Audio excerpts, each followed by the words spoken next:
out here, Northern California, Central California, I guess. Mazda Raceway, Laguna, Seca. Got Sean McDonald here from Cycle World next to me. Friday was slow start. Yeah, Friday was a slow start because we were just trying to do too much. We got auto blip on the bike, but because we hadn't tested it, it just wasn't working right. And then so we ended up taking that back off halfway through the first session, and then we were working on decel some more, and then trying to figure out gearing and suspension, and me figuring out the track. So there was a lot going on, and I mean, I was right there time-wise, but second session, the one that really kind of counted for Super Pole, went out, and I mean, I was going pretty quick, but the bike just wasn't doing what I wanted to, and just missed out on Super Pole by just a little bit.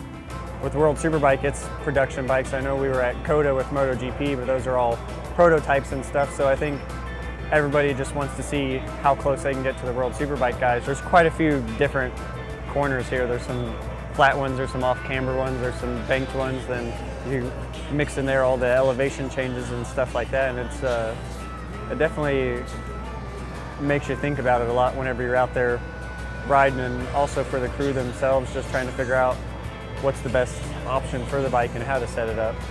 First of all, I'd like to thank Chris at Flash Tune for coming on board to help us as a sponsor this year. And we start out basically with a stock ECU, and Chris is a very smart guy. People around here they're called, the geeks. We're waiting on the geeks, but Chris is a geek and he's a good one. And he developed a way to reflash, to talk and program the ECU to see what the ECU does. So basically the ECU on its own does all these things anyway. What we're doing is being able to change them and communicate with ECU to change them. So all these things are inside there, we're unlocking those.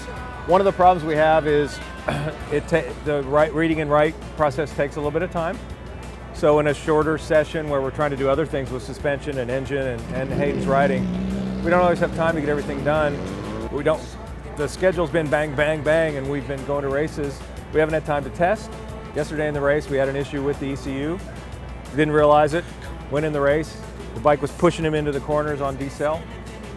One of the things that happens when you're in development is, sure you make progress, but sometimes you take a step back. We were trying to open it up to where it would freewheel a little bit more, and then Freewheel too much. It completely freewheeled and put me on the ground. Not too bad, it was just a nice little easy low side, so just go through and double check everything and see how it all is and get it all back together and get them out there tomorrow. Hayden Gillum. He is somebody that's been a friend, a brother to me. I mean, I've been living with him and his family for the last 10 years.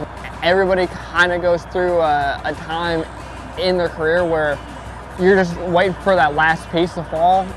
He's got a great crew around him and a great team, but I think they're all just missing that last little piece. But even though when he has the hard races, I want to support him and be there for him, because I know once that last piece comes, he'll be right there. But we definitely do got to work on cleaning this van up a little bit.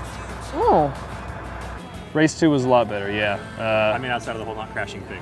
Yeah, which is also yeah. Race one I crashed on like lap 4 after getting a horrible start, going in the last turn from, the decel stuff, and we got it fixed for the most part for race 2, and I got a lot better start. We actually got launch control working. Congrats. But no, I mean, it was a good race. I was running right there in 10th place for a lot of the race. I was battling with Sylvan Barrier, and I was right behind Anthony West and Danny Eslick, and had Jason DeSalvo riding my butt. And then 2 laps to go, started running out of gas. So I mean, it was a good day, way better than yesterday. So I got some valuable points, but so yeah. we got some time off. Yeah, got a month off. Gonna hang out in Southern California and go ride bicycles with Josh Hayes, and I think Kyle Wyman's gonna go down there and hang out and go ride some motocross, do a little dirt tracking. Gonna go to Sturgis. I think that's the next race for me. How you feel about Sonoma? Usually goes good. Usually is rough. It's been 5 years since we raced there. For most people, a lot of people haven't ridden there in a long time, so Kind of even. play Yeah, field. even play field, and we're gonna try and get a little testing, try and figure out some of those electronics. Maybe go try surf. Oh. I don't know how to surf, so.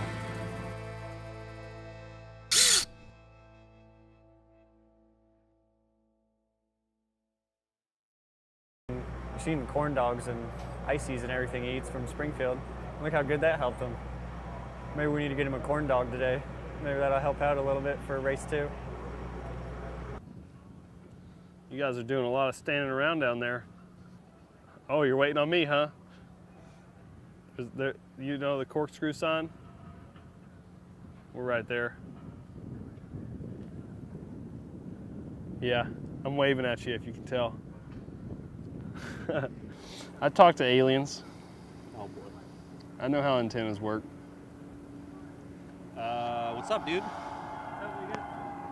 I don't know, I want to be down there. That sounds good. Partying? They're getting after it. You hear that? Can you hear that on here?